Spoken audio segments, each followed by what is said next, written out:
பரிசுத்த யாக்கோபு எழுதின நிருபம் 5ஆம் அதிகாரம். யாக்கோபு 5ஆம் அதிகாரம் 16வது வசனத்தை நான் வாசிக்கிறேன். நீங்கள் சொஸ்தமடையும்படிக்கு உங்கள் குற்றங்களை ஒருவருக்கொருவர் அறிக்கையிட்டு ஒருவருக்காக ஒருவர் ஜெபம் பண்ணுங்கள். நீதிமான் செய்யும் ஊக்கமான வேண்டுதல் மிகவும் பலனுள்ளதாயிருக்கிறது என்று சொல்றார். நீங்கள் சுகம் அடையும்படிக்கு ஒருவர் குற்றத்தை ஒருவர் அறிக்கையிட்டு ஒருவருக்காக ஒருவர் ஜெபம் பண்ணுங்கள். பொழுது அந்த ஜெபம் வல்லமை உள்ளதாயிருக்கும் என்று ஆண்டவருடைய வசனம் சொல்லுகிறார். இன்னொரு வசனம் பாருங்க, பரிசுத்த மார்க்கு எழுதின சுவிசேஷம் 11ஆம் அதிகாரம். மார்க் எழுதின சுவிசேஷம் 11ஆம் அதிகாரம் 24-25 வசனங்களை நான் வேதத்திலிருந்து வாசிக்கிறேன். நீங்கள் ஜெபம் பண்ணும்போது எவைகளை கேட்டுக்கொள்ளுவீர்களோ அவைகளை பெற்றுக்கொள்வோம் என்று விசுவாசியுங்கள், அப்பொழுது அவைகள் உங்களுக்கு உண்டாகும் என்று சொல்லுகிறேன்.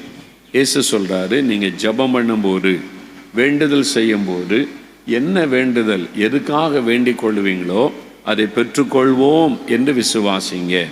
நான் இயேசு கிறிஸ்துகிட்ட சுகத்துக்காக ஜெபிக்கிறேன், சுகத்தை நான் பெற்றுக்கொள்வேன், அது விசுவாசம். எனக்கு ஒரு வேலை வேணும், அதுக்காக நான் ஜெபிக்க வந்திருக்கிறேன், அப்போ இன்றைக்கு இயேசு என் ஜெபத்தை கேட்டு வேலை தருவார் என்று விசுவாசிப்பது. கற்பத்தின் கனி குழந்தை இல்லை, நான் இன்றைக்கு ஜெபிக்க வந்ததே ஆண்டவர் எனக்கு குழந்தை செல்வத்தை தரணும், நான் ஜெபிக்கும் போது எனக்கு ஆண்டவர் அற்புதம் செய்வார் என்று விசுவாசிப்பது. அதான் இயேசு சொல்கிறார். ஆண்டவர் நம்மிடத்தில் எதிர்பார்க்கிறதே என்னன்னா விசுவாசம். விசுவாசித்தால் அதை நீங்கள் பெற்றுக்கொள்ளுவீங்க. அதாவது நான் அதை உங்களுக்கு செய்வேன் என்று இயேசு சொல்லுகிறார். இயேசுவை விசுவாசித்து அவருடைய வல்லமை விசுவாசித்து இன்றைக்கு அவர் எனக்கு சுகம் தருவார், இன்றைக்கு எனக்கு ஒரு அற்புதம் செய்வார், இன்றைக்கு எனக்கு விடுதலை தருவார் அப்படின்றது விசுவாசம். ரெண்டாவது ஒரு காரியம் சொல்றார் பாருங்க, நீங்கள் நின்று ஜெபம் பண்ணும்போது ஒருவன் பேரில் உங்களுக்கு யாதொரு குறை உண்டாயிருக்குமானால் பரலோகத்தில் இருக்கிற உங்கள் பிதா உங்கள் தப்பிதங்களை உங்களுக்கு மன்னிக்கும்படி அந்த குறையை அவனுக்கு மன்னியுங்கள் என்று சொல்றார். நீங்கள் நின்று ஜெபம் பண்ணும்போது ஏதோ ஒரு காரியத்துக்கு ஜெபிக்க போறீங்க, வேண்டுதல் செய்றீங்க, எனக்கு அது வேணும் இது வேணும் ஆண்டவரே இந்த ஆசீர்வாதம் தாங்க, விடுதலை தாங்க. அப்படி ஜெபம் பண்ணும்போது யார் மீதாவது உங்களுக்கு ஒரு குறை இருக்குது, ஒரு வருத்தம் இருக்குதுன்னு வைத்துக்கொள்ளுங்க. ஒரு ஆள் மேலே உங்களுக்கு வருத்தம், ஒரு குறை உங்களுக்கு இருந்தால் அது உங்களுடைய உள்ளத்தில் உங்களுக்கு அப்படியே ஒரு வருத்தமாக இருக்கும், காயமாக இருக்கும். அதுக்கு நீங்கள் தொடர்ந்து இடம் கொடுத்துட்டீங்கன்னா அது ஒரு கசப்பாக மாறிவிடும், வெறுப்பாக மாறிவிடும். அது வளர்ந்து பெரிதாகி உங்களை தான் பாதிக்கும், அது உங்கள் குடும்பத்தை தான் பாதிக்கும், உங்களுக்கு ஜெபத்துக்கு பதில் கொடுக்க முடியாமல் போய்விடும். அதனால் அந்த கசப்பான வேற ஆண்டவரை பிடுங்கி எடுத்துறோம் அப்படின்னு தான் நம்ம கேட்கணும்.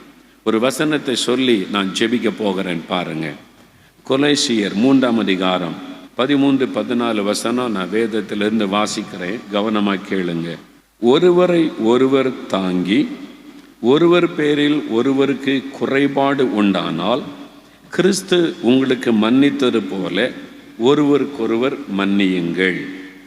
இவை எல்லாவற்றின் மேலும் பூரண சற்குணத்தின் கட்டாகிய அன்பை தரித்து கொள்ளுங்கள்.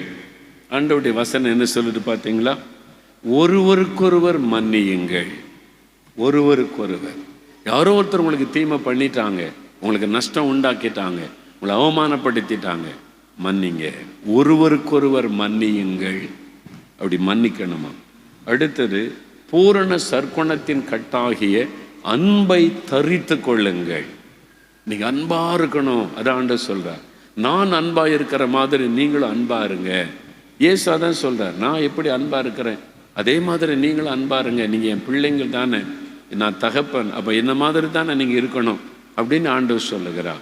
அதை நம்ம விரும்பணும். நான் அன்பா இருக்கணும் ஆண்டவரே, யார் கூட சண்டை போடக்கூடாது, யாரையும் நான் வேதனைப்படுத்திடக்கூடாது, யாரையும் நான் காயப்படுத்திடக்கூடாது, நான் எல்லார்கிட்ட அன்பாக இருக்கணும். அது மாதிரி கேளுங்க ஆண்டவரிடத்தில். அதுதான் நல்ல ஒரு வாழ்க்கை, ஒரு சமாதானமுள்ள ஆசீர்வாதமான வாழ்க்கை. இந்த மாதிரி இருந்தீங்கன்னு வைங்களேன், நிம்மதியாக தூங்கலாம், ஆரோக்கியமாக இருக்கலாம், ஆசீர்வாதமாக இருக்கலாம். சில கேட்பாங்க, நீங்கள் இத்தனை வயசுலேயே 20 வருஷத்துக்கு முன்னால் பார்த்த மாதிரி இருக்கிறீங்க பிரதர், எப்படி இருக்கிறீங்க, அப்படி ஆரோக்கியமாலாம் அப்படி சொல்லி கேட்பாங்க. நல்ல இருதயம் நமக்கு இருந்தால் ஆரோக்கியமாக வாழலாம். அல்லேலூயா. ஆமாம், இயேசு கிறிஸ்து அந்த நல்ல இருதயத்தை தருவார். அப்போ எப்பவும் ஒரு சந்தோஷம் இருக்கும், மன மகிழ்ச்சி இருக்கும், தூக்கத்துக்கு கஷ்டம் இல்லை. நீங்கள் எனக்கு தூக்கமே வர மாட்டேங்குது, ஒரே பாரமாக இருக்குது, ஒரே கஷ்டமாக இருக்குது, அதெல்லாம் இருக்காது. ஒரு சந்தோஷம் இருக்கும். அதுக்காக பிரச்சனை இல்லைன்னு அர்த்தமா? எனக்கு எத்தனையோ பிரச்சனை இருக்குது, எத்தனையோ தேவை இருக்குது, எவ்வளோ நெருக்கம் இருக்குது. அதுக்கு மத்தியிலையும் சந்தோஷம், ஒரு மன மகிழ்ச்சி, எந்த பாரமும் இல்லை. போய் படுத்தா நிம்மதியாக தூங்குற தூக்கம், எந்த டிஸ்டர்பன்ஸும் இல்லை. நான் மகிழ்ச்சியாக இருக்கிறேன், சந்தோஷம். பிரச்சனை இருக்கும், போராட்டம் இருக்கும், அதுக்கு மத்தியில் ஆண்டவர் சந்தோஷமாக வச்சிருக்கிறாரு. இந்த சந்தோஷம் என்பது மற்றவங்களால் பாதிக்கப்படாது. இவங்க தான் என் சந்தோஷத்தை கெடுக்கிறாங்க, இவங்களால தான் என் குடும்பத்தில் பிரச்சனை, மற்றவங்களால் பாதிப்பு வராது. நம்மால் தான். நாம் எப்படி இருக்கிறோமோ, நாம் எப்படி அதை எடுத்துக்கொள்ளுகிறோமோ அதுதான் நம்மளை பாதிக்கும்.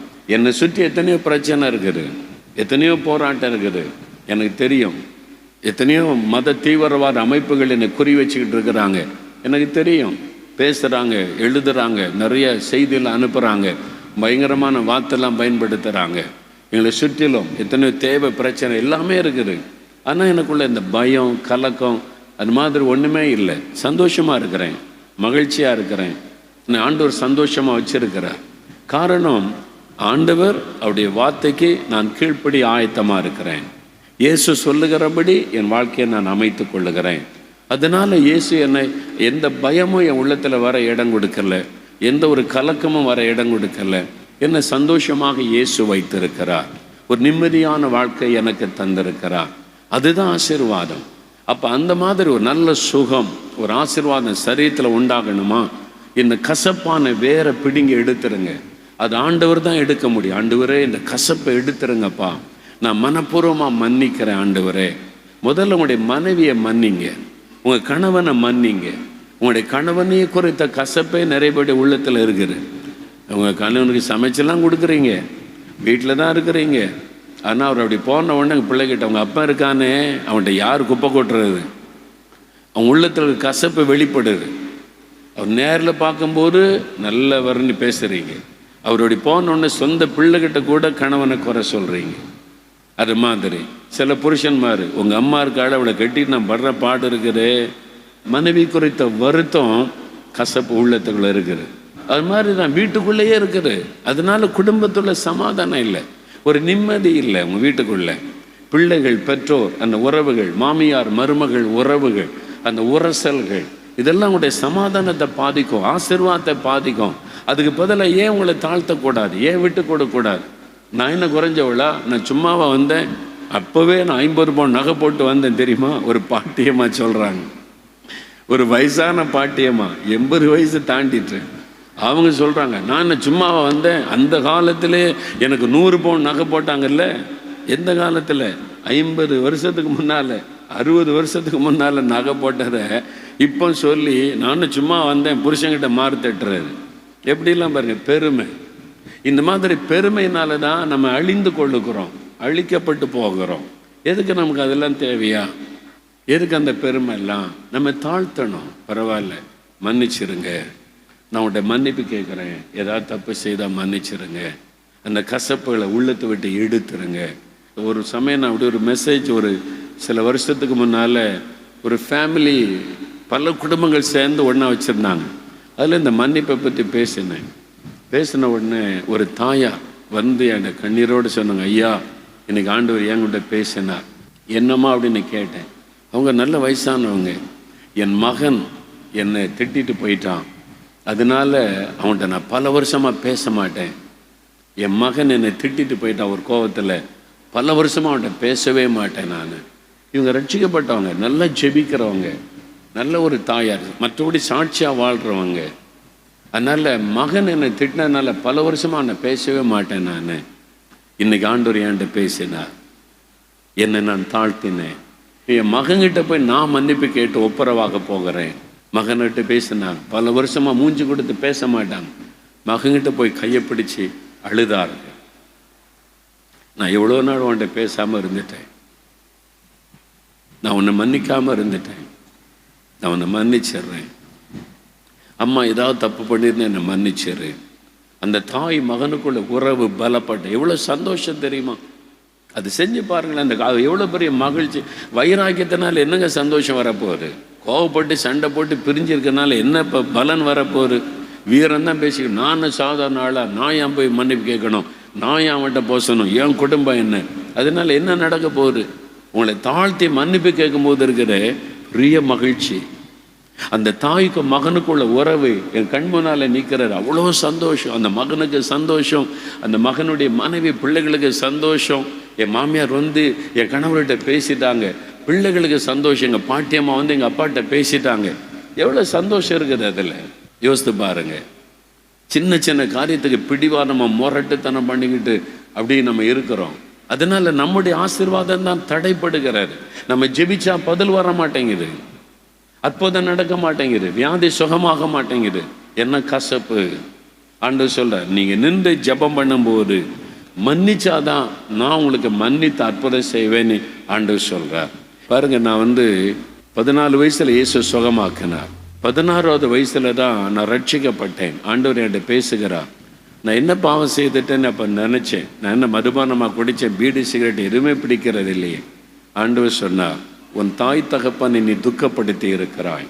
உன் கீழ்ப்படியாமையினால உன்னை குறித்து அவங்க எத்தனை நாள் வருத்தப்பட்டாங்க தெரியுமா? அவங்களை நீ வருத்தப்படுத்தி இருக்கிறாய். அதுக்கு மன்னிப்பு கேளு என்று ஆண்டவர் சொன்னார். நான் வேறு இடத்துல, நான் வேறு பட்டணத்தில் இருந்தேன்.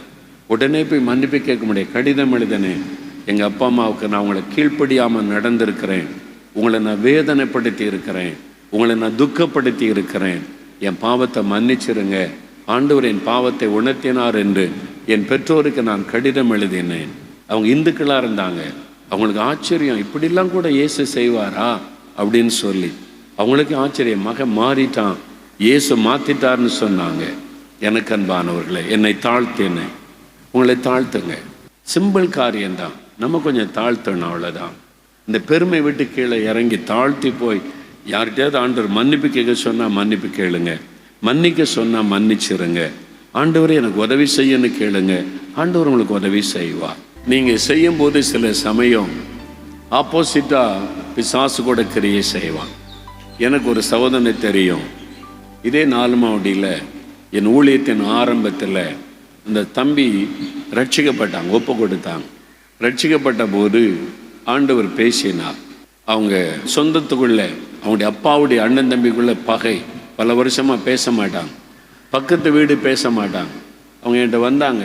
அந்த ஆண்டவர் சொல்கிறார், எங்கள் அப்பா இப்படி பகையாக இருந்துட்டாங்க, அந்த ஆண்டவர் அது பாவம்னு சொல்லுகிறார். எங்கள் சித்தப்பா, என் சொந்தக்காரங்க, அவங்களோட நான் ஒப்புரவாகணும், பல வருஷமாக பேச மாட்டோம், ஆண்டவர் அதை மன்னிச்சு ஒப்புரவாக சொன்னார் அப்படின்னு. நான் சொன்னேன், நீங்கள் கீழ்ப்படிங்க, கர்த்தர் உங்களை ஆசீர்வதிப்பான்னு சொன்னேன். சரி அப்படின்னு சொல்லி அவர் வந்து போனார். பல வருஷமாக ஒருத்தர் வீட்டுக்கு ஒருத்தர் போக மாட்டாங்க.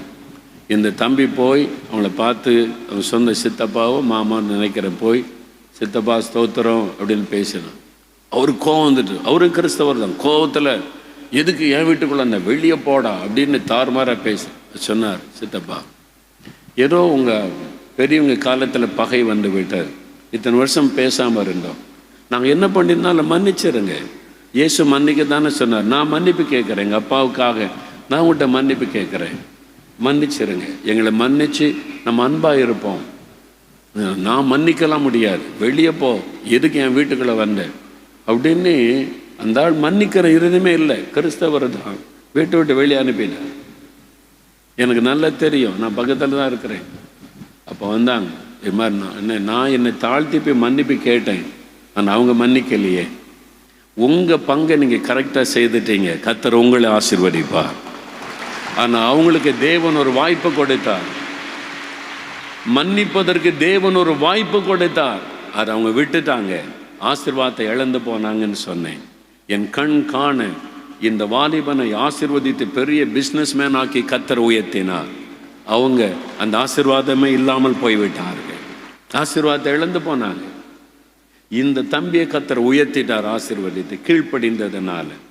அதனால வெட்கப்படாதங்க, வசனத்துக்கு கீழ்ப்படிய பயப்படாதங்க. நீங்கள் உங்களை தாழ்த்தி மன்னிப்பு கேட்கும்போது ஃபோனில் கேட்கலாம், ஒரு கடிதத்தின் மூலமாக கேட்கலாம், சிலர் நேரில் கேட்கலாம். ஒரு பெரிய மாற்றத்தை ஆண்டவர் உண்டாக்குவார். இப்போ நம்ம ஜெபிக்க போகிறோம். முதல்ல ஒரு சில நம்முடைய நேரம் நம்ம மற்றவருடைய மன்னித்து ஜெபிக்க போகிறோம். நீங்கள் அப்படி ஜெபிக்கும் போதே பாருங்களேன், நிறைய பேர் நீங்கள் சுகமாக போகிறீங்க.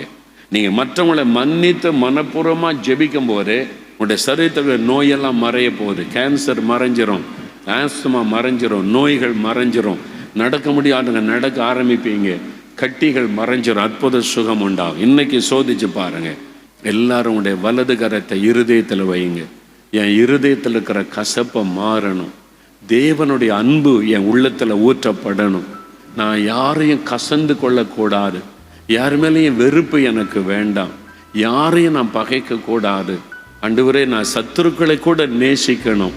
என்னை பகைக்கிறவங்களை கூட நான் நேசிக்கணும். அப்படிப்பட்ட ஒரு அன்பை எனக்கு தாரும் ஆண்டவரே. கேளுங்க கேளுங்க, அந்த அன்பை எனக்கு தாரும். என் உள்ளத்தில் கண்ட வெறுப்பை எடுத்து போடும், அந்த கசப்பை எடுத்து போடும். ஆண்டவரே, இந்த கசப்பினால என்னால் நிம்மதியாக இருக்க முடியல, என்னால் ஜெபிக்க முடியலை, நிம்மதியாக தூங்க முடியல. ஐயோ, இந்த கசப்பை எடுத்து போடுங்க, வெறுப்பை எடுத்து போடுங்க. என்னால் அவங்கள மன்னிக்க முடியலை, மன்னிக்கணும்னு விரும்புகிறேன், என்னால் முடியலை. அவங்கள மனப்பூர்வமாக நான் மன்னிச்சிடணும்னு தான் நினைக்கிறேன், என்னால் முடியலையே. அவங்கள நேசிக்கணும்னு நினைக்கிறேன், என்னால் முடியலையே. இப்போ நான் அவங்கள மனப்பூர்வமாக மன்னித்து ஜெபிக்கிற ஆண்டவரே, அவங்கள மனப்பூர்வமாக நான் மன்னிக்கிறப்பா. அவங்கள மனப்பூர்வமாய் மன்னிக்கிற அன்பை எனக்கு தாங்கப்பா. அவங்க மேலே எனக்கு கசப்பு, அதை எடுத்து போட்டுருங்க, என் உள்ளத்தை விட்டு எடுத்து போட்டுருங்க. அவங்கள நான் நேசிக்கிறேன், அவங்கள நான் மன்னிக்கிறேன், அவங்கள ஆசீர்வதித்து நான் ஜெபிக்கிறப்பா. சொல்லுங்க சொல்லுங்க, இயேசுவே, அவங்கள ஆசீர்வதித்து நான் ஜெபிக்கிறேன், அவங்கள நான் மன்னித்து விடுகிறேன், மனப்பூர்வமாக மன்னிக்கிறேன். ஆண்டவரே, அவங்க ஏன் சொந்தக்காரங்கப்பா, என் சகோதரன், என் சகோதரி, என் கணவர், என் மனைவி, எங்க அப்பா அம்மா, என்னுடைய பிள்ளைகள், ஆண்டவரே, என்னுடைய நண்பன், என் கூட வேலை பார்க்குறவங்க, ஆண்டவரே, எங்க ஊர்ல இருக்கிறவங்க, ஒரே சர்ச்சில் இருக்கிறவங்க, நான் மனப்பூர்வமா மன்னிக்கிற ஆண்டவரே, மன்னிக்கிற ஆண்டவரே, மன்னிக்கிற ஆண்டவரே. அந்த அன்பை எனக்கு தந்ததற்காய் ஸ்தோத்திரம். மன்னிக்கிற அந்த அன்பை எனக்கு தந்ததற்காய் ஸ்தோத்திரம். மனப்பூர்வமா அவங்கள நான் மன்னிச்சிடுறேன், அவங்களை ஆசீர்வதித்து நான் ஜெபிக்கிறேன். அந்த கசப்பை உள்ளத்தை விட்டு விலகட்டும். அப்படியே ஜெபம் பண்ணுங்க. ஆண்டவரே, அருமையான என்ற பிள்ளைகள் உம்முடைய வசனத்துக்கு கீழ்ப்படிஞ்சு நிற்கிறாங்கப்பா, மன்னிப்பு கேட்க தங்களை தாழ்த்தி நிற்கிறாங்கப்பா. இவங்களுக்கு உதவி செய்யுங்க ஆண்டவரே, உதவி செய்யுங்க. மன்னிப்பை கேட்க உதவி செய்யுங்க, ஒப்புரவாக உதவி செய்யுங்க. உங்களுடைய அன்பு அவருடைய உள்ளத்தில் ஊற்றப்படட்டும், உங்களுடைய தாழ்மை அவர்களுக்கு கொடுக்கப்படட்டும். அவருடைய உள்ளத்தில் தாழ்மையை தாங்கப்பா, அன்பை கொடுங்க ஆண்டவரே. அவங்க போய் தங்களை தாழ்த்தி ஒப்புரவாகும் போது அவர்களும் மனப்பூர்வமாய் மன்னிக்க நீர் உதவி செய்யும். அவங்களும் மனப்பூர்வமாய் மன்னிக்க கர்த்தர் கிருபை தாரும். மகிழ்ச்சியோடு ஏற்றுக்கொள்ள கர்த்தர் கிருபை தாரும். ஆண்டவர் அப்படி செய்கிறதற்காக உமக்கு ஸ்தோத்திரம். இவளுக்கு நீர் கிருபை தருகிறதற்காக உமக்கு ஸ்தோத்திரம், ஸ்தோத்திரம், ஸ்தோத்திரம். ஆண்டவரே, கிருபை கொடுக்கிற அன்பிற்காக உமக்கு நன்றி. இதோ உம்முடைய அன்பு உள்ளங்களிலே ஊற்றப்பட்டு கொண்டிருக்கிறது. இயேசுவின் சிலுவையின் அன்பு எங்களுடைய உள்ளங்களுக்குள்ளே ஊற்றப்பட்டு கொண்டிருக்கிறது. எல்லாருடைய உள்ளத்திலும் அந்த அன்பு ஊற்றப்படுவதாக, சிலுவையின் அன்பு ஊற்றப்படுவதாக, மன்னிக்கிற அன்பு ஊற்றப்படுவதாக. ஒவ்வொருவரும் இந்த அன்பினால் நிரப்பும். நீர் பலன் கொடுத்து விட்டதற்காக ஸ்தோத்திரம்.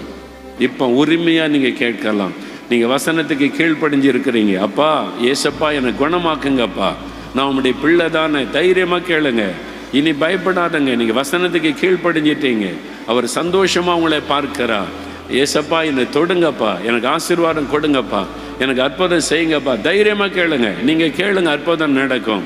இயேசுவின் நாமத்தில் கட்டிகள் கட்டிகள் டிபி கட்டிகள் மறைகிறது, டியூமர்கள் மறைகிறது, மறைகிறது. தலையில் இருக்கிற கட்டிகள் மறைகிறது, வயிற்றில் இருக்கிற கட்டிகள் இயேசுவின் நாமத்தில் மறைகிறது, மார்பில் இருக்கிற கட்டிகள் மறைகிறது. இதோ சுகம் உண்டாகிறது இயேசுவின் நாமத்தில். ஆஸ்துமா வியாதி மறைகிறது, கேன்சர் வியாதி மறைகிறது இயேசுவின் நாமத்தினால்.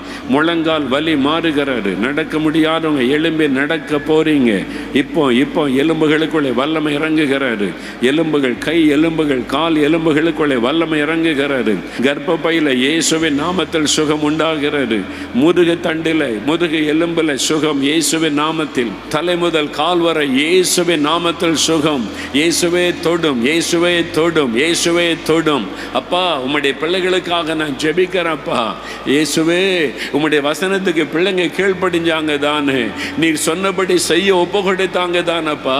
அதனால உடனே அற்புதம் செய்யுங்கப்பா. ஒவ்வொருவரையும் தொடுங்க ஆண்டவரே. இங்க இருக்கிற ஒவ்வொருவர் மீது சுகமளிக்கிற வல்லமை இறங்கட்டும். அந்த கட்டுகள் எல்லாம் அறுக்கப்படட்டும். அந்த நோய்கள் எல்லாம் வெளியேறட்டும். அந்த கட்டிகள் எல்லாம் மறையட்டும். இயேசுவின் நாமத்தில் சுகம் உண்டாகட்டும். நடக்க முடியாத கால்கள் பலன் கொள்ளட்டும் இயேசுவின் நாமத்தில். சகல நோய்களும் மறையட்டும். கேன்சர் வியாதிகள் மறையட்டும் இயேசுவின் நாமத்தில். டிபி நோய்கள் மறையட்டும். அல்சர் வியாதி மறையட்டும் இயேசுவின் நாமத்தில். கல்லீரலை ஆண்டவர் தொடுவீராக. கல்லீரல் சுகம் அடையட்டும். படிக்கிற பிள்ளைகளுக்கு மேல் படிப்பிற்கு வழி திறந்த ஆசீர்வதியும். எங்கள் பிள்ளைகளுக்கு நல்ல காலேஜில், யூனிவர்சிட்டியில் இடம் கிடைக்கணுமே. ஜெபிக்கிற பிள்ளைகளுக்கு கட்டாயம் அந்த அற்புதத்தை செய்யும். கடன் பிரச்சனை மாறணும், வறுமை நீங்கணும், வருமானம் ஆசீர்வாதமாக இருக்கணும். கர்த்தர் அப்படி ஜெபிக்கிற பிள்ளைகளை ஆசீர்வதியும். வேலைக்காக வழிகளை திறந்து தாரும். பிஸ்னஸுக்காக வழிகளை திறந்து தாரும். கடன் பிரச்சனைகள் இயேசுவின் நாமத்தில் மாறட்டும்.